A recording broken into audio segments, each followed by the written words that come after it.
మోహన్ బాబు కుటుంబ వివాదం రోజు రోజుకి కొత్త పుంతలను తొక్కుతుందని చెప్పుకోవాలి. ఒకరోజు ఆస్తి వివాదం అంటారు, మరో రోజు ఆస్తి వివాదం కాదు, కేవలం కాలేజీకి సంబంధించిన విషయాలంటూ కూడా ఒక ప్రత్యేక చర్చ అయితే సాగుతున్న పరిస్థితి కనిపిస్తూ వచ్చింది. దీనిపైన కుటుంబ సభ్యులు పూర్తి స్థాయిలో నోరు మెదపనప్పటికీ మంచు మనోజ్ మాత్రం ఈ అంశాలపైన పూర్తి స్థాయిలో కూడా ఆయన బయటకు వచ్చి మీడియా ముఖంగా పలుమార్లు అనేక విమర్శలు చేయడం జరిగింది. ఈ విమర్శల్లో పూర్తిగా మనం చెప్పుకోవాల్సింది ఒకే ఒకటి, ఎక్కడికి వచ్చినా సరే కేంద్ర బిందువుగా కాలేజీకి సంబంధించిన విషయాలే బయటకు వస్తున్న పరిస్థితి కనిపిస్తూ వస్తుంది. ముఖ్యంగా మోహన్ బాబు కాలేజీలోనే ఎన్నో అవకతవకలు జరుగుతున్నాయి.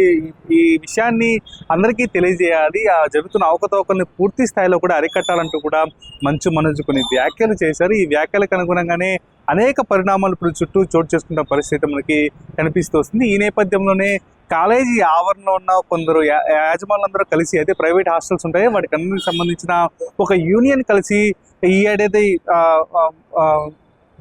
ఏడాది మొదట్లో సీఎం చంద్రబాబుని కలిసినట్టుగా కూడా మనకి ఒక లేఖ అయితే వైరల్ అవుతున్న పరిస్థితి మనం ఇప్పుడు ప్రస్తుతం సోషల్ మీడియాలో చూడవచ్చు. ఈ లేఖలో సారాంశం ఏంటంటే, పూర్తిగా విద్యార్థులు ఎవరైతే ఉన్నారో ఆ విద్యార్థులతో పాటుగా అక్కడ కాలేజీ పరిసర ప్రాంతాల్లో బతికే హాస్టల్ ఓనర్స్ కావచ్చు, హోటల్స్ కావచ్చు, చిన్న చిన్న అంగల్లో పెట్టుకునే వారు కావచ్చు, వీరందరి దగ్గర కూడా అధిక మొత్తంలో డబ్బులు వసూలు చేస్తున్నారంటూ కూడా ఒక వివాదం అయితే చెలరేగుతున్న పరిస్థితి కనిపిస్తూ వస్తుంది. ఈ నేపథ్యంలోనే ఒక్కొక్కరి దగ్గర 20 నుంచి 25,000 రూపాయలు చొప్పున కూడా కలెక్ట్ చేస్తున్నట్టు కూడా మనకి తెలుస్తూ వస్తుంది. అంటే హాస్టల్లో ఎవరైతే ఉంటారో వారి వద్ద, అంటే ఒక్కొక్క విద్యార్థి వద్ద 20,000 రూపాయలు కలెక్ట్ చేసి నేరుగా కాలేజీ యాజమాన్యానికి ఇచ్చే విధంగా కూడా అక్కడ ఒక హుకుం జారీ చేసినట్టుగా కూడా మనకి ఆ లేఖలో ఉన్న సారాంశం మనం చెప్పుకోవచ్చు. ఇక ఎవరైతే డే స్కాలర్స్ ఉంటారో వారు కూడా ప్రతి ఏడాది 20,000 రూపాయలు చెల్లించాల్సిందే. ఖచ్చితంగా వాళ్ళు తిన్నా తినకపోయినా, ఏం చేసినా చేయకపోయినా ఖచ్చితంగా కాలేజీ యాజమాన్యానికి 20,000 రూపాయలు కట్టి వారు లంచ్ అక్కడ చేసినా చేయకపోయినా సరే ఆ డబ్బులు అయితే ఖచ్చితంగా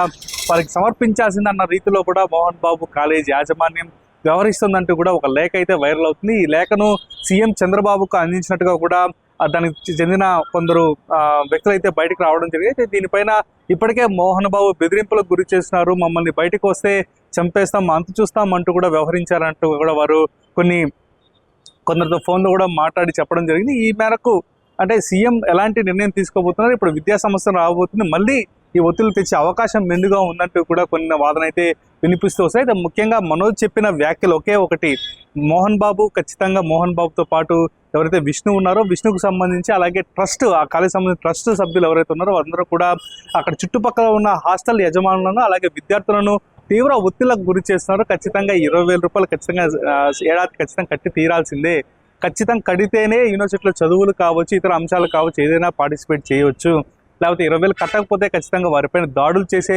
పరిస్థితి అయితే మోహన్ బాబు కాలేజీలో జరుగుతుందని కూడా మనకి ఆ లేఖ ద్వారా అర్థమవుతున్న పరిస్థితి. ఇదే అంశాన్ని పలుమార్లు మంచు మనోజ్ కూడా బయటకు వ్యక్తం చేయడం జరిగింది. కేవలం ట్రస్ట్లోని కొంతమంది సభ్యుల మాటలు విని మంచు మోహన్ బాబు కూడా ఇలాంటి చర్యలకు పాల్పడుతున్నారని, ఈ ట్రస్ట్ డబ్బులు తీసుకెళ్లే కన్నప్ప సినిమా కూడా పెట్టినట్టుగా కూడా కొన్ని ఆరోపణలు అయితే మనకి గుప్పలను వినిపిస్తున్న పరిస్థితి అయితే కనిపిస్తూ వస్తుంది. ఈ నేపథ్యంలోనే ఈ లేఖ అనంతరం ఇంకో లేఖ కూడా మనకి బయట వచ్చిందని చెప్పుకోవచ్చు. మోహన్ బాబు తాజాగా ఒక లేఖను అయితే విడుదల చేసినట్టుగా సమాచారం. సోషల్ మీడియాలో ఈ లేఖ కూడా పూర్తి స్థాయిలో వైరల్ అవుతున్న పరిస్థితి కనిపిస్తూ వస్తుంది. అయితే ఎవరైతే ఈ యాజమాన్యం ఉందో, ఈ యూనివర్సిటీకి ఆనుకుని ఉన్న యాజమాన్యాలన్నీ కూడా ఒక యూనియన్ గా ఫామ్ చేసుకుని ఆ యాజమాన్యాలకు సంబంధించి ఒక మంచి మనసుకు ఒక లేఖను అయితే సమర్పించారు. మేమంతా ఆనందంగా ఉన్నాము, ఇక్కడ ఎలాంటి ఇబ్బందులు లేవు, ఈ ఇబ్బందులకు అనుగుణంగా కూడా ఎలాంటి ఇబ్బందులు లేవు కాబట్టి మేము మోహన్ బాబు విద్యా సంస్థలతో ఆనందంగా ఉన్నాం, వారి వల్లే మేము బతుకుతున్నామంటూ కూడా ఒక లేఖనైతే రాసి దాన్ని మనోజ్కి ఇచ్చినట్టుగా కూడా మనకి తెలుస్తున్న పరిస్థితి కనిపిస్తూ వస్తుంది. ఈ నేపథ్యంలో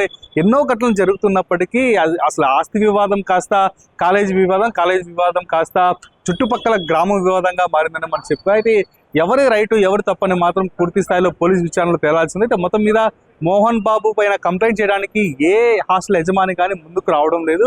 ఎందుకంటే ఏదైనా ఆయన ముందుకు వస్తే ఆయన ఏదో చేస్తారేమో, లేదా ఆయనకున్న పలుకుబడితో మమ్మల్ని ఏమైనా చేస్తారన్న ఒక భయభ్రాంతులతో అక్కడ ఉన్న హాస్టల్ యజమానులు కావచ్చు, ప్రైవేట్ హోటల్ వ్యక్తులు కావచ్చు భయపడుతున్న పరిస్థితి అయితే మనకు కనిపిస్తూ వస్తుందని కూడా కొందరు వాదిస్తున్న పరిస్థితి కనిపిస్తుంది. వీళ్ళందరికీ కూడా మంచు మనోజ్ బాసటగా నిలిచారు. ఆయనకి మద్దతు పలకాలంటూ కూడా కొందరు వారి మద్దతును వ్యక్తం చేస్తున్నప్పటికీ బహిర్గతంగా వచ్చి ఎవరు మేము మంచు మనోజ్కి సపోర్ట్ చేస్తామన్న ఒక వ్యాఖ్య అయితే ఎవరు చేయలేదు.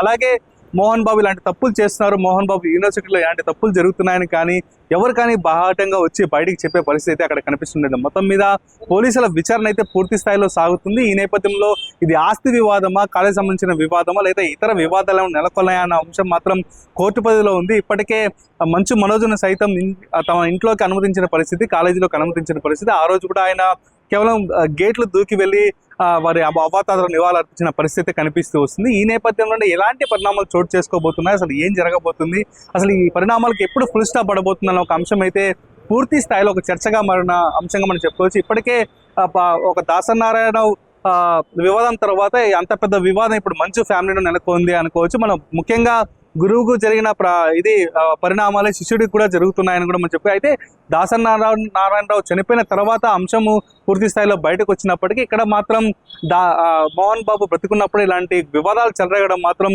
పూర్తి స్థాయిలో విమర్శలు దారితీసిన పరిస్థితి అయితే ఎవరిది తప్పు ఎవరిది రైట్ అని మాత్రం పోలీస్ విచారణ కోర్టులో తేల్చాల్సిన పరిస్థితి అయితే నెలకొని ఉందని మనం చెప్పుకోవాలి.